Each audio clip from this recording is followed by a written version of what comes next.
Howdy, Sailor the Piper Man, Piper the Sailor Man. Here with a Winslow pipe, Queen, 1962, Grecian Plateau Briar. Ooh, look at that baby. Acrylic stem. Doesn't it look familiar? I'm gonna tell you a little story. Winslow, prior to going on his own and being an artisan and doing pipes, worked for Nording. So what do you think Nording, he learned to do pipes like this? Huh? This is a good old pipe that was made in Denmark when I got me some Captain Black Original. Yes, sir.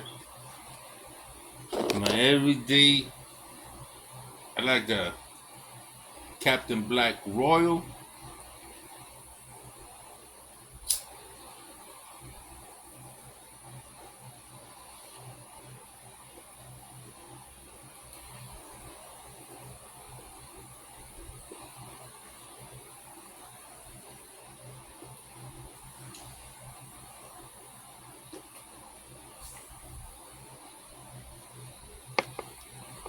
Move this up a little bit.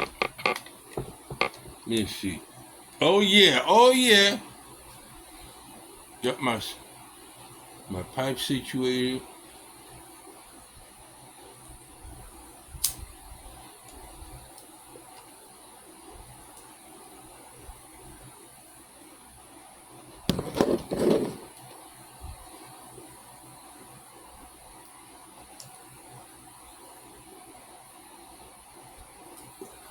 Ah, nothing like smoking a good pipe. This is in a state pipe given to me from a friend of mine who's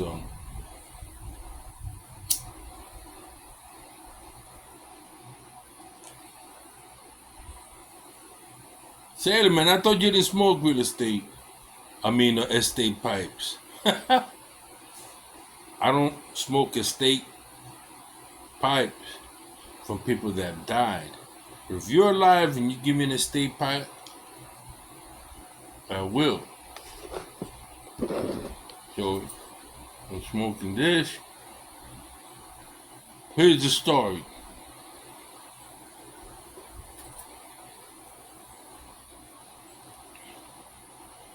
There was a group of Virginians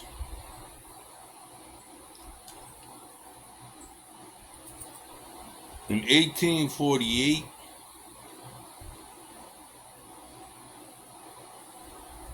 who decided they were sick and tired of growing tobacco and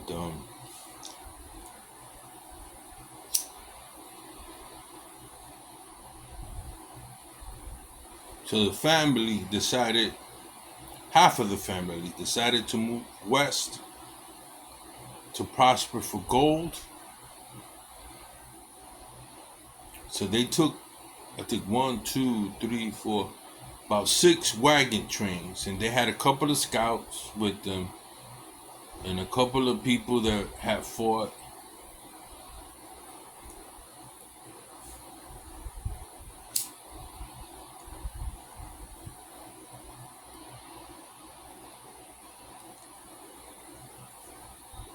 And decided I'm gonna go out west. They weren't sure.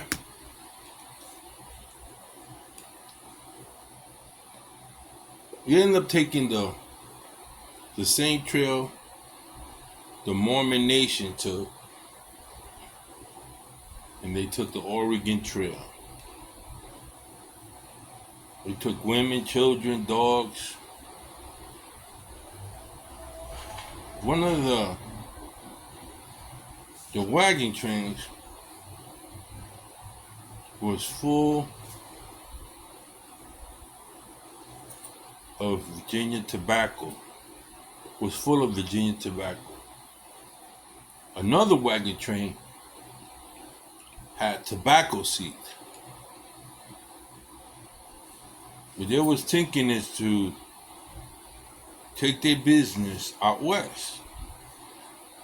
During that time, there weren't too many tobacco growers, but they heard of a place out west where they could grow tobacco. And some of them figured if you could grow corn, you can grow tobacco. And they heard of a certain valley out west. They head on out to California. But they weren't sure, so they joined other wagon trains and they split up. Some went towards Oregon, and some went into the San Fernando Valley. I think it was San Fernando Valley. On the way west, they were attacked by a group of banditos, Mexican, Indian descent. They came down from the cliffs at them with their guns.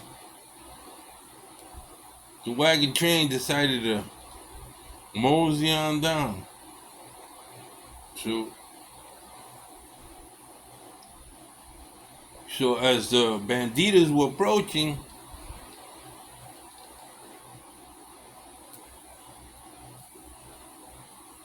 they began to burn. It was high grassland. It began to burn a bushel of tobacco.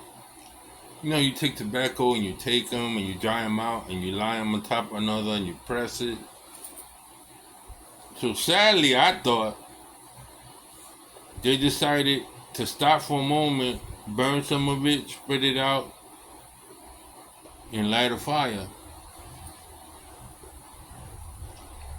They got back and they kept hauling butt. So they knew it was going to take about an hour for them to catch up because it started spreading like wildfire. And they went out west. So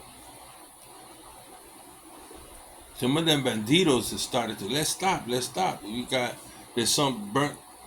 tobacco that has not burnt. When these banditos stopped, some bushel was burning here, and there was a bunch of tobacco over here. So they stopped, grabbed all the tobacco they could. You know what I'm saying? Oh, these guys got tobacco. Tobacco growers. One of them thought, oh, these guys are tobacco growers. You pursued them all the way. Crossing Arizona. They wanted that. They realized, and they saw some of the seeds from. They went after that wagon train. Then one of them decided, we can't go any further. In front of us, a bunch of Indians. Behind is Frito Banditos. So one of them that had been a scout went up ahead, wagon train circled. Here's the Frito Banditos about a quarter mile away coming at them. One had one of these binoculars you could see. So the Indians were there. The scout goes to the Indians with tobacco. He can't giving it to the Indian tobacco. Giving the tobacco to the Indians. And he was talking about what their situation was. And he said, look, we still got some tobacco, we'll give it to y'all. If you let us through, we're tobacco growers. We grow tobacco. And the Indians were like, what? We got women and children. We're gonna go into down to the valley. We could hold these people off. They got tobacco too. The scout said they got tobacco. They got more tobacco. They just want ours. Because the Indians said they gave them the tobacco, bushels of tobacco to the Indians. They went on through.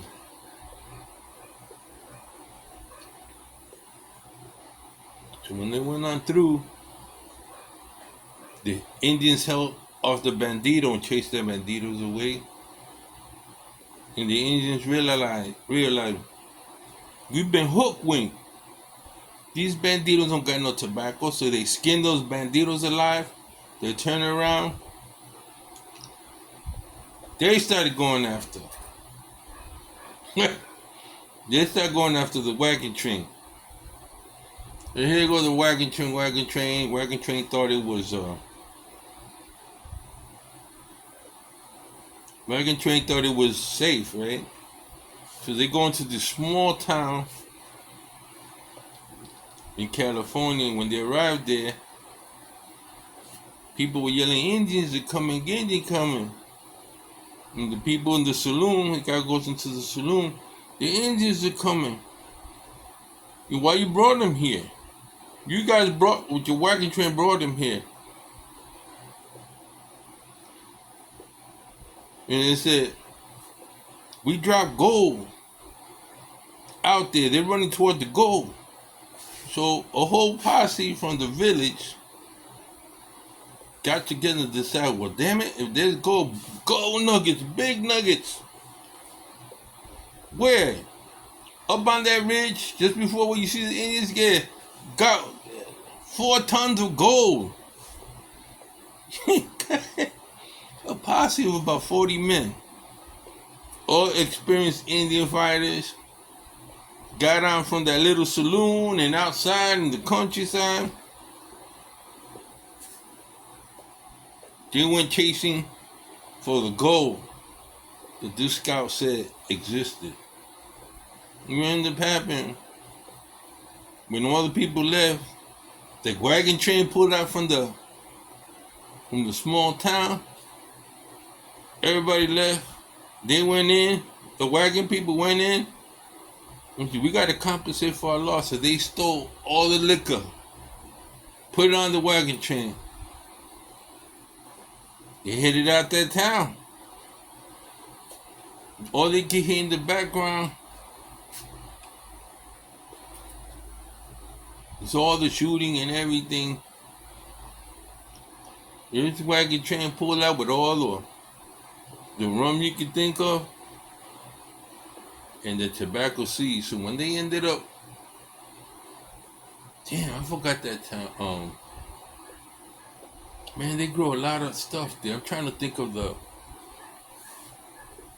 Okay, you got San Fernando Valley. Got a couple other valleys. I forgot. Well, they finally got to their destination. And when they got there, somebody was selling stocks. So they decided that they were going to barter to buy some of that stock. They gave up the rum, large portion of tobacco, and they bought stocks. And that was the beginning, of that famous security company. And your famous security company out west. So they began growing tobacco, and their stocks grew. Damn, they had a movie they made of it. I can't think the name of that bank. Well, these Virginians, right, were so smart in what they did, they ended up going out west and creating this security company out west. the picture called Wild West? I can't forget. I can't remember.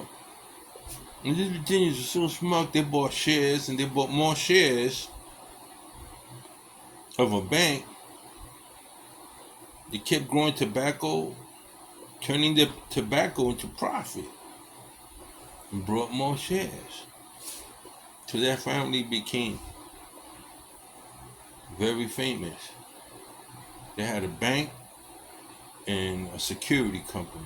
They were able to buy men to work for them. They became one of the most powerful companies out west. I can't think the name right now. Some of the stories Troy just added on there was true that the Virginians went out there, created an empire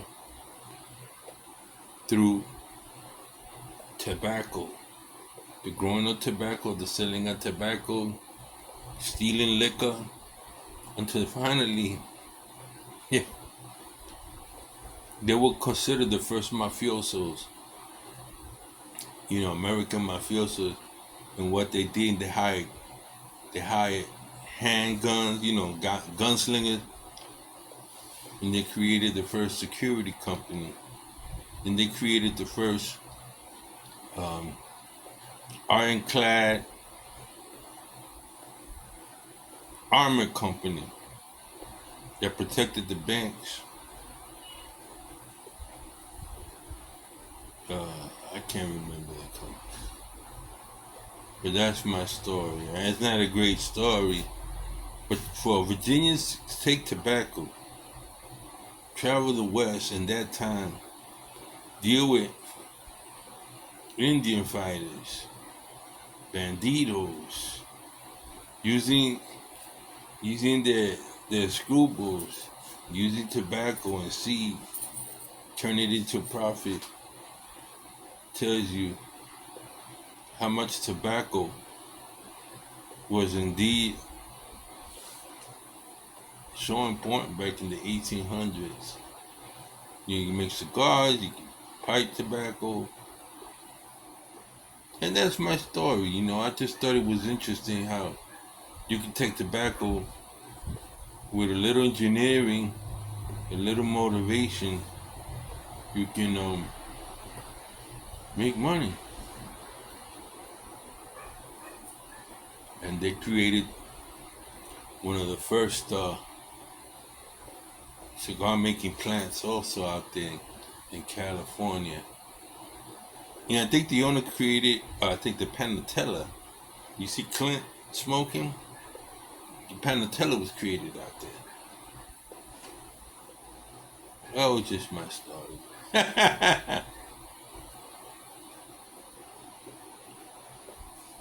It's so interesting. It was interesting because when they got out there were still different. San Mateo, San Bernardo, still Spanish territory. And these people were coming up from Mexico with tobacco also. So I'm sure they got a lot of that tobacco, cigars that the Spanish were using, and they brought us up, because when we think of tobacco, we just think of just in the Northeast. We forget that down in Mexico and cigars were coming up, tobacco was coming up towards North Carolina, Baja California. And it was just an important crop to live off back then. America really, really, really, you made a lot of money with tobacco, California and New Mexico was, at one time, was actually Spanish territory. The Indians grew tobacco, traded with tobacco, traded with the early pioneers, and this family from Virginia went out there and did well for themselves. So the whole story, and many other stories like that, all dealt with the buying, the purchasing, the growing of tobacco, which no longer America finds an interest in getting involved in. Now, if I was a tobacco grower, I'd try to sell at least 10% of my crops to China. Chinese people like to smoke, you know. You don't have to sell in America. You can sell to Chinese, you can sell to whoever. People still like to smoke, especially during time of war.